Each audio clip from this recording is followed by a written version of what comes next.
감사 레슨이란 제목으로 주일 오전 말씀을 전하겠습니다. 갑작스럽게 우리 온 세대가 함께 드리는 예배로 드리게 됐잖아요.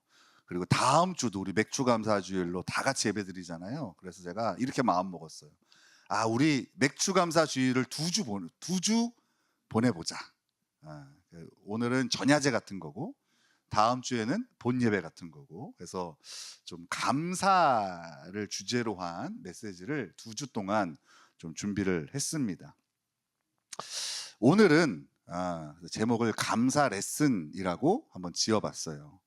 우리 음악이나 미술 하는 친구들, 그리고 또 연기를 하거나 체육을 하는 친구들은요, 더 잘하기 위해서 뭘 받는다고 그러죠? 맞아요. 좋은 선생님을 고용해서 레슨을 받는다고 합니다. 그죠? 들어봤죠, 여러분? 뭐 이렇게 악기를 레슨 받는다고 하고, 연기를 레슨 받는다고 하고, 또 이렇게 체육 준비하는 체대 입시 준비하는 친구들도 이렇게 레슨을 받는다고 그렇게 얘기를 합니다. 여러분, 우리 그리스도인들은 세상 사람들보다 좀 특별하게 잘해야 되는 것이 있는데요. 그 중에 하나가 뭘까요? 감사하는 겁니다. 그래서 오늘 우리 한번 감사 레슨을 좀 받아보죠. 잘해야 되는 거니까, 그죠? 감사 레슨을 좀 받아보고자 합니다. 사도 바울도 우리에게 이것을 잘 배워야 한다고 이미 우리에게 말해 주었습니다. 우리 빌립보서 4장 11절을 같이 읽겠습니다. 시작. 내가 궁핍함으로 말하는 것이 아니니라 어떠한 형편에든지 나는 자족하기를 배웠노니. 자족하기를 배웠다. 즉 감사하는 것을 배웠다라고 얘기를 해요. 그러니까 우리 오늘 잘 배워봅시다. 감사 레슨을 잘 받아보겠습니다. 자, 그럼 첫 번째 레슨입니다. 첫 번째 레슨은 당연한 것을 감사하기입니다. 따라하겠습니다. 당연한 것을 감사하기. 그렇죠. 우리 승리도 크게 한번 따라하면 좋겠어요. 다시. 당연한 것을 감사하기.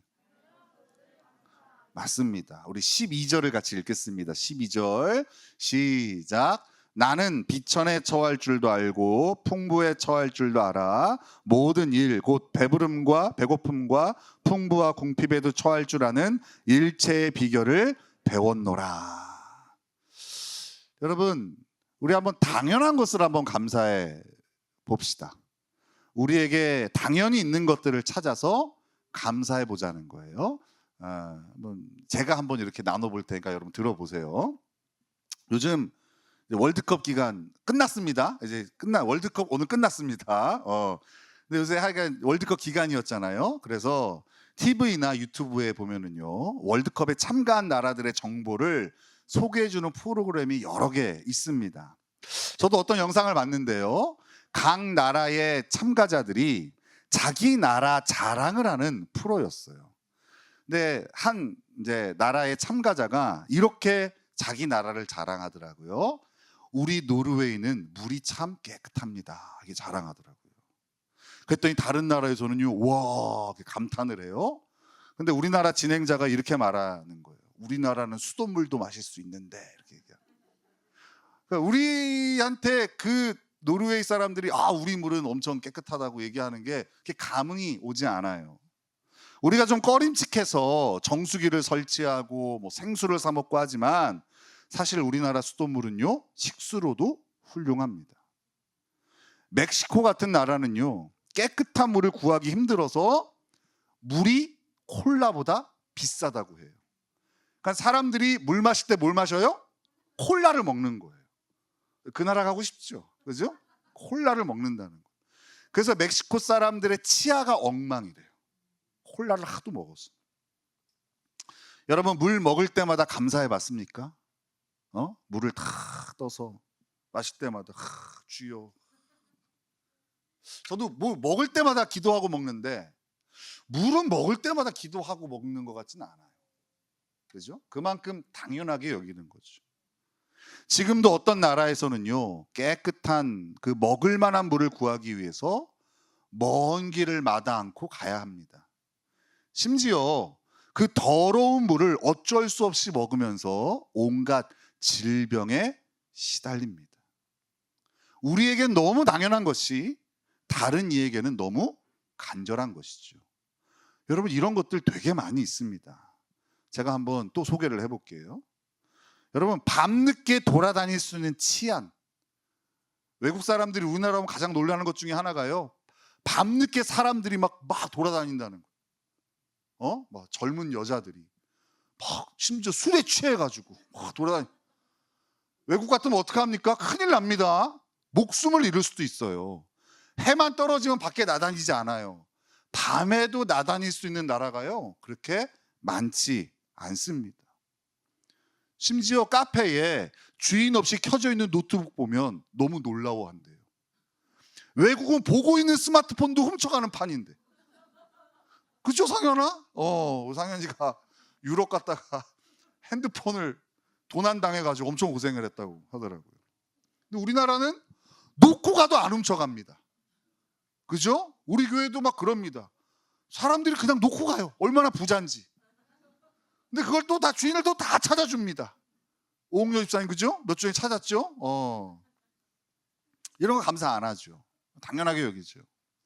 또 병원과 약국이 가까이 있고 건강보험 덕분에 좋은 치료를 저렴하게 받을 수 있는 것이 우리에겐 당연하죠. 여러분, 아무리 잘 사는 나라도요, 그 나라에 가서 뭐 이민을 가서 산다던가 일 때문에 사는 우리나라 사람들도요, 나이 들면 이것 때문에 당국으로 들어옵니다. 나이 들면 아프고 또 병원도 자주 다녀야 되니까. 외국에서는 이게 너무 비싸고 서비스가 엉망이에요. 그러니까 어때요? 다 한국으로 들어와서 삽니다. 우리나라에 이게 너무나 당연한 시스템인 거예요. 또 여러분, 우리에게 당연한 게 또 뭐가 있을까요? 빠른 인터넷 속도. 그죠? 우리 아이들이 이렇게 얌전한데요, 난리 날 때가 있어요. 와이파이가 안 잡혀요. 인터넷이 안 돼요. 막 이럴 때 막 아이들이 눈에 불을 켜고 막 찾아다닙니다. 막 간절하게, 목사님, 교회 와이파이가 안 돼요. 막. 근데 외국 나가 보면요, 당연해요. 당연해요. 막 와이파이는, 인터넷은 될 수도 있고 안 될 수도 있는 거예요. 근데 우리나라 어떻습니까? 누르면 바로 넘어간다. 누르면 바로 넘어가. 그죠? 그래서 해외에 다녀오면 감사하게 되는 게 이 빠른 인터넷 속도죠. 공항 떨어지자마자 핸드폰 키면 얼마나 빠른지. 그죠? 또 여러분, 우리가 당연하게 누리고 있는 것 중에 하나가 이런 거죠. 어디서나 빠르게 배송되는 시스템. 여러분, 택배 시키면 며칠 만에 옵니까? 당일날 옵니다. 깜짝 놀랐어요. 여기 혈리도요, 어떤 거 아침에 시키면 저녁에 와 있어요.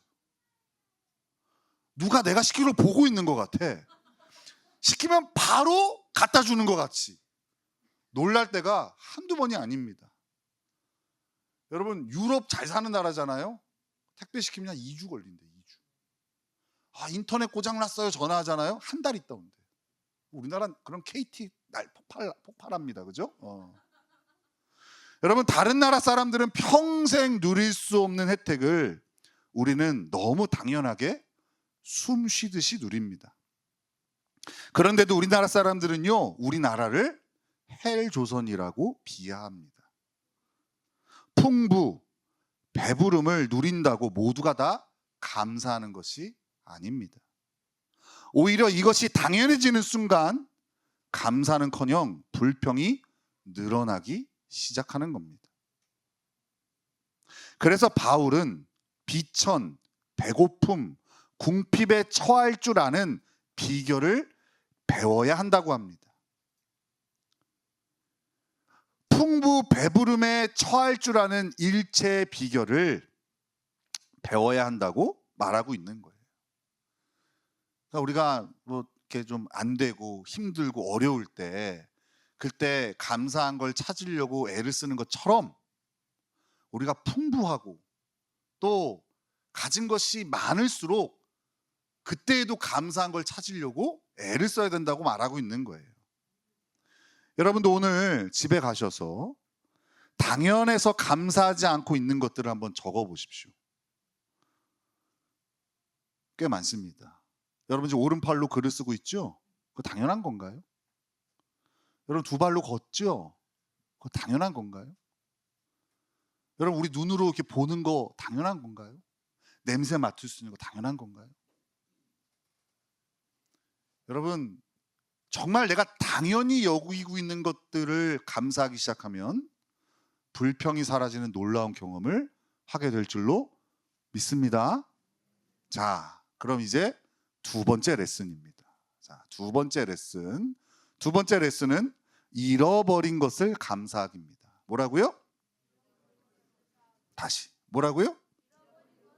맞습니다. 잃어버린 것을 감사하기입니다. 우리 빌립보서 4장 12절을 같이 읽겠습니다. 시작. 나는 비천에 처할 줄도 알고 풍부에 처할 줄도 알아. 모든 일 곧 배부름과 배고픔과 풍부와 궁핍에도 처할 줄 아는 일체의 비결을 배웠노라. 아멘. 여러분 요 두 번째 레슨은요, 아까 첫 번째 레슨의 심화 과정이라고 할 수 있습니다. 사실 당연히 여기고 있는 것들을 찾아 감사하는 것은요, 그리 어렵지 않습니다. 그런데 잃어버린 것을 감사하는 것은 꽤 어려운 일입니다. 하지만 여러분은 첫 번째 레슨을 아주 잘 듣고 소화하셨기 때문에 제가 두 번째 레슨을 지금부터 해보겠습니다. 창세기에 보면 요셉이라는 인물이 나옵니다. 이 요셉은 야곱의 12아들 중에 11번째 아들이에요. 요셉은 부잣집 아들에다가 아버지로부터 가장 좋은 옷을 홀로 입을 정도로 큰 사랑을 받았습니다. 즉 어린 시절 요셉은 모든 것을 다 가진 정말 남부러울 것 없는 인생이었습니다. 그러나 그는 다른 형제들로부터 시기를 받게 되었고, 그 요셉의 형들은 요셉을 미디안 상인들에게 은 20에 팔아넘깁니다. 이게 17살에 펼쳐진 일이에요. 17살 요셉은 순식간에 자신이 가진 모든 것을 잃어버리게 된 거예요. 아버지를 잃어버렸고, 형제들을 잃어버렸고, 고향을 잃어버리고, 그리고 행복한 미래를 잊어버리게 된 겁니다. 이 모든 것이 한순간에 사라져버린 거예요. 몇 살 때? 17살 때. 모든 것을 잃은 요셉은요, 애굽의 군대 장관의 집에 종으로 팔려가게 됩니다. 그게 그의 밑바닥인 줄 알았는데 그 13년간은 더 깊은 지하로 떨어지게 됩니다. 억울한 누명으로 감옥살이까지 하게 됩니다. 그러나 우리가 잘 알듯이 요셉은 30살에 그 나라의 가장 강대국인, 그 시대의 가장 강대국인 애굽이라는 나라의 총리로 등극합니다. 권력의 2인자가 되는 거예요. 그리고 그 후 그는 39살에 자신을 팔아넘긴 형들을 만나게 됩니다. 몇 년 만에? 22년 만에. 최고의 권력자로 형들의 목숨을 좌지우지할 수 있는 자리에서 만나게 된 거예요. 이때 이 요셉은 놀라운 고백을 하게 됩니다. 우리 창세기 45장 7절에서 8절에 있는 말씀입니다. 우리 같이 한 목소리로 읽겠습니다. 시작. 하나님이 큰 구원으로 당신들의 생명을 보존하고 당신들의 후손을 세상에 두시려고 나를 당신들보다 먼저 보내셨나니, 그런즉 나를 이리로 보낸 이는 당신들이 아니요 하나님이시라. 하나님이 나를 바로에게 아버지로 삼으시고 그 온 집의 주로 삼으시며 애굽 온 땅의 통치자로 삼으셨나이다. 아멘. 모든 것을 잃어버려 인생 망한 줄 알았더니 그 모든 것을 잃어버림으로 인해 나를 구원하시고 내 가족과 민족을 구원하시는 하나님을 만나게 된 겁니다. 여러분, 이 비슷한 고백을 한 우리 시대의 믿음의 사람이 있습니다. 우리 시간 잠깐 영상을, 한 1분 30초 되는 영상인데요, 그거 보고 또 말씀을 계속 이어가겠습니다. 송명희 권사님은 태어날 때 의료 사고로 중증 뇌성 마비를 가지게 됩니다. 평생 언어와 신체 활동에 큰 제약을 안고 사는 거죠. 그녀는 태어날 때 건강을 잃었지만 그 건강을 잃음으로 천국을 얻게 됩니다. 그 권사님이 지은 찬양 중에 제가 제일 좋아하는 찬양이 나라는 찬양인데, 거기에서 권사님은 이렇게 고백합니다. 공평하신 하나님이 나 남이 가진 것 나 없지만 공평하신 하나님이 나 남이 없는 것 갖게 하셨네. 건강한 우리는 조금만 불편함이 찾아와도 하나님 너무하십니다 불평하는데, 그래서 내 삶을 지옥으로 만드는데 권사님은 하나님 공평하십니다 라며 찬양하고 자신의 삶을 천국이라 소개하고 있는 겁니다. 저는 요셉이나 또 우리 송명희 권사님이 대단하다고 생각하지 않습니다. 그들도 모든 것을 가졌다면 절대 나에게 가장 좋은 거 주시는 하나님을 만나지 못했을 겁니다. 요새 제가 우리 이원승 장로님하고 꽤 교제를 자주 하는데요. 우리 장로님이 이번에 시집이 나왔는데 머무르지 않는 삶이라고, 참 제가 나오자마자 사서 보는데 너무 좋아요. 그 장로님의 시 중에 이런 식구가 있어요. 고통은 제값을 한다. 정말 그렇더라고요. 제 삶에서도 제가 잃어버려 힘들고 무너졌던 것들을 통해서 제가 가장 좋은 것을 얻었음을 고백하게 됩니다. 부족하지만 지금 내 삶에 드러나는 겸손, 하나님을 향한 깊은 신뢰, 그리고 천국에 대한 소망, 이런 것들은 다 내가 소중히 여기던 것들을 잃어버려 무너졌다고 했던 그 자리에서 꽃피우게 된 거예요. 그래서 그 시를 읽다가 이것을 묵상하고 장로님께 톡을 보냈습니다. 고통은 제값을 한다. 장로님 위로가 됩니다. 보냈어요. 여러분, 첫 번째 레슨이 당연한 것을 감사하는 거고, 두 번째 레슨이 잃어버린 것을 감사하는 겁니다. 이제 마지막 레슨이 남았습니다. 자, 마지막 세 번째 레슨은 하나님을 감사하는 겁니다. 뭐라고요? 맞습니다. 하나님을 감사하기입니다. 자, 우리 빌립보서 4장 13절을 같이 읽겠습니다. 시작. 내게 능력 주시는 자 안에서 내가 모든 것을 할 수 있느니라. 아멘. 우리는 모두 다 묵상을 합니다. 여기 계신 분들 다 묵상합니다. 근데 묵상의 내용이 대부분 사람들이나 문제들인 경우들이 많습니다. 이런 것들을 묵상하면 마음이 무거워집니다. 삶이 갑갑해지고 소망이 사라지게 되는 겁니다. 어떤 분이 그러더라고요. 자기를 괴롭히는 그들이 나를 공격하러 온다고. 그들이 얼마나 많으면 그럴까. 설령 그들이 있다 할지라도 그들을 묵상하면 인생이 비참해집니다. 왜 내 인생은 이럴까? 뭘 묵상하냐에 따라 누리는 현장이 달라지는 거예요. 묵상의 내용이 중요합니다.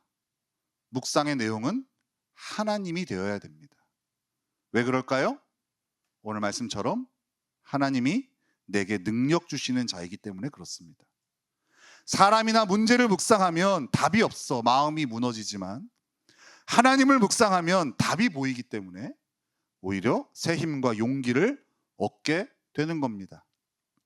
사실 이 세 번째 레슨을 마스터하면 첫 번째나 두 번째 레슨은 자연스럽게 해결됩니다. 이렇게 하나님을 감사하려면 하나님을 묵상해야 되는데, 어떻게 눈에 보이지 않는 하나님을 묵상할 수 있을까요? 바로 여러분 앞에 있는 성경을 펴면 우리는 하나님을 만날 수 있습니다. 창세기부터 요한계시록까지 우리를 구원하신 하나님이 어떤 분이시고 어떤 일을 행하시고 앞으로 어떤 일을 행하실지 기록되어 있습니다. 하나님이 얼마나 대단한 분이신지를 소개하고 있는 것이죠. 게다가 그 대단하신 분이 형편없는 우리를 얼마나 사랑하시는지를 너무나도 자세하게 그리고 반복해서 기록해 놓았습니다.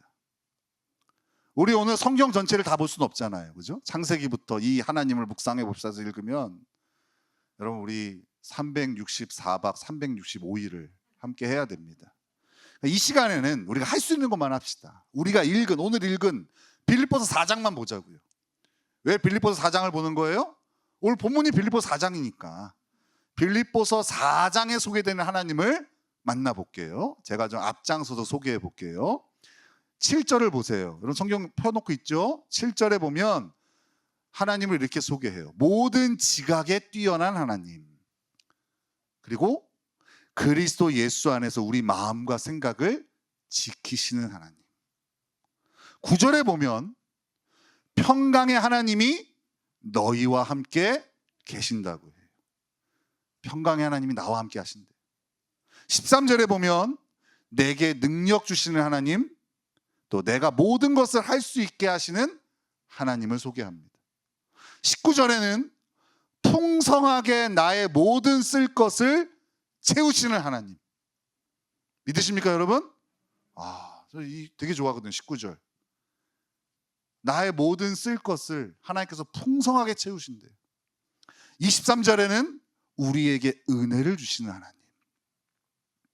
여러분, 이 빌립보서 4장 한 장만 봤는데도 하나님이 어떤 분이시고 무엇을 행하시는지, 그리고 우리를 얼마나 사랑하시는지 우리는 풍성히 묵상할 수 있습니다. 이렇게 하나님을 묵상하면 마음에 기쁨과 평안이 찾아옵니다. 하나님의 하나님 되심과 하나님의 엄청난 능력은 우리가 마주한 고난과 아픔 그리고 억울함을 압도합니다. 저는 우리 성도님들을 정확하게 진단할 수 있습니다. 여러분은 하나님이 아닌 지금 다른 것들을 묵상하고 있습니다. 그래서 삶이 어려운 거예요. 그래서 자신의 삶을 지옥이라 여기고 있는 거예요. 내 삶에 하나님을 묵상하지 않고 내 삶의 수많은 문제들과 사람들을 묵상하기 때문에 인생이 어려운 거예요. 제가 이렇게 감히 진단을 내리는 이유는 그렇지 않고는 여러분처럼 이렇게 감사하지 못할 수가 없거든요. 그죠? 아니 이렇게 받은 게 많은데 어떻게 감사하지 못하지? 그죠? 아니 뭐 당연한 걸 감사하고 뭐 잃어버린 것을 감사하고 둘째 치고 하나님 믿는다면서요.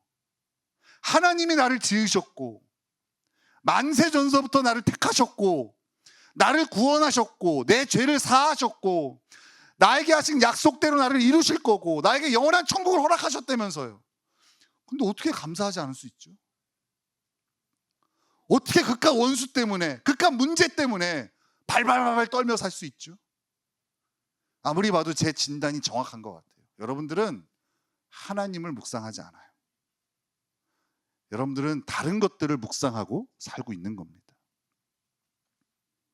하나님의 우리를 향한 뜻은 범사에 감사하는 겁니다. 여러분, 범사에라는 뜻이 어려운가요? 범사에를 다른 말로 바꾸면 항상이라는 뜻이에요. 매 순간 감사하는 게 하나님의 뜻이에요. 우리처럼 맥주 감사 주일 때 한 번, 추수 감사 주일 때 한 번 감사하는 건 하나님 뜻이 아니에요. 52주, 365일 매 순간마다 감사하는 게 우리를 향한 하나님의 뜻이에요.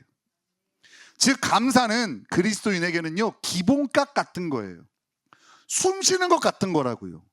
숨 쉬듯이 감사해요. 그게 당연한 거예요. 그죠? 근데 너무 감사하지 않는 사람들 틈에 있으니까 저 정도 감사해도 어깨를 으쓱하고 사는 거예요. 와, 봐봐, 나 감사 잘하고 살지. 아니에요. 그리스도인은 감사하는 게 당연한 거예요. 옆에 사람 모르니까 알려주세요. 감사는 당연한 거래요. 알려주세요. 웃으면서 인상 쓰면서 웃으면서 감사는 당연한 거래요. 감사는 숨 쉬는 것 같은 거래요. 여러분은 얼마나 감사를 잘합니까? 그 대단한 사도 바울도 감사를 배우고 연습했습니다. 우리도 마찬가지입니다. 당연한 것을 감사하기를 힘써야 됩니다. 잃어버린 것도 감사하기를 힘써야 됩니다. 무엇보다도 하나님을 감사하기를 애써야 하는 겁니다.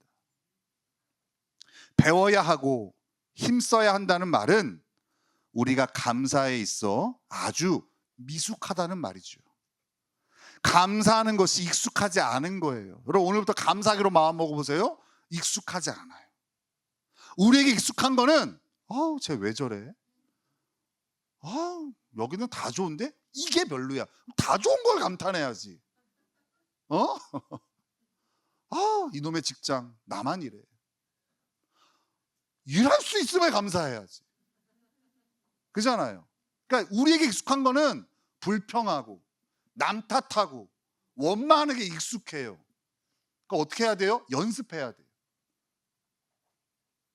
감사는 연습하는 거예요. 나는 원래 목사님 그런 거 잘 표현하지 못하는 사람이에요. 그런 거 주장하지 말고. 구원받은 하나님의 백성이라면 감사가 기본값이라니까요. 그게 기본값이 되도록 해야죠. 맞잖아요. 그럼 연습해야죠. 오늘 오후 우리 나누는 예배 때 여러분 많이 연습하세요. 울면서 연습하세요. 감사하다가 감탄이 돼서 막 너무 놀라워서 집사님 내가 집사님 만난 게 너무 감사해. 나 같은 거 사귀어줘서 너무 감사해. 오늘 내 얘기 들어줘서 너무 감사해. 감사하세요. 여러분 진짜예요. 여러분 뭔 말하는지 잘 모르겠거든요. 근데 들어주잖아. 감사하잖아. 내가 요새 좀 그랬어. 이렇게 모임하면서 어떤 분들이 막 이렇게 나누더라고요. 근데 사실 우리 교회에서 말 잘하시는 분은 없잖아요. 말은 제가 잘하지. 여러분들 말이 많은 거잖아요. 그래서 내가 뭔 말하는지 하나도 모르겠다고. 그랬더니 속상해하더라고요. 감사해야죠. 뭔 말하는지 모르는 걸 제가 10년 이상 듣고 있는데. 나누는 예배 할 때 여러분 마음껏 감사하세요. 연습해야 돼요. 아니면 안 돼요. 아니면 자식을 볼 때도 한숨만 나와요. 본능이 누군가를 비판하고 남 탓하고 원망하는 게 우리의 죄인된 모습이란 말이에요. 그잖아요. 그런데 이 화산 같은 자식을 만나면 이게 폭발하는 거지만 연습해야 돼요. 살아있는 것만 해도 감사하네. 눈 떴네. 감사하네. 먹네. 감사하네. 학교를 가네. 여러분 지금 제가 얘기한 것들이요 누군가한테 당연하지 않아요. 잃어버리기 전에 감사하세요. 제가 하나님이라면요 감사하는 사람한테 더 주겠어요. 내가 하나님한테 정확히 모르겠지만 내가 하나님이라면 준 것에 감탄하고 준 것에 감사하고 준 것에 하나님 영광 돌리는 사람한테 더 줄 것 같아요. 하나님 나는 왜 가난합니까? 왜 나는 예수 잘 믿는데 가난합니까? 감사하지 않으니까 안 주는 것 같아요. 그거 줘도 감탄하지 않는데 더 큰 거 주면 코스도 부족한 거고 불평하겠죠. 내가 하나님이라면 감탄 잘하고 감사 잘하는 사람한테 복을 더 주겠어요. 감당할 수 있으니까. 그래서 여러분 우리가 감사하지 못하는 걸 문제 삼으셔야 됩니다. 다른 사람 문제 삼지 말고 본인을 문제 삼으세요. 왜 이렇게 감사를 못하지? 애들 수학 못하는 거 너무 탓하지 마세요. 여러분 닮아서 그런 거예요. 애들 막 대학 제대로 못 갈 것 같은 거 너무 막 속상해하지 마세요. 부모 닮아서 그런 거예요. 근데 이런 거 속상해해야 돼. 왜 나는 감사하지 못하지? 남 감사하지 못하는 거 비판하지 말고 자기 감사하지 못하는 걸 탓하시라고요. 그리고 난 원래 그래 그런 거 하지 마시라고요. 오늘부터 힘쓰시자고요. 뭐 하기를? 감사하기를 힘쓰자. 감사. 설교를 한바탕 하고 났더니 여러분 보는 게 너무 감사합니다. 이런 성도들을 하나님 나에게 주신 게 너무 감사해. 이야, 설교 잘한 것 같아요. 여러분 오늘 이 레슨을 마음에 깊이 새기십시오. 그리고 주님 오실 때까지 열심히 감사에 힘쓰는 저와 여러분 되시기를 예수님의 이름으로 축원합니다. 아멘.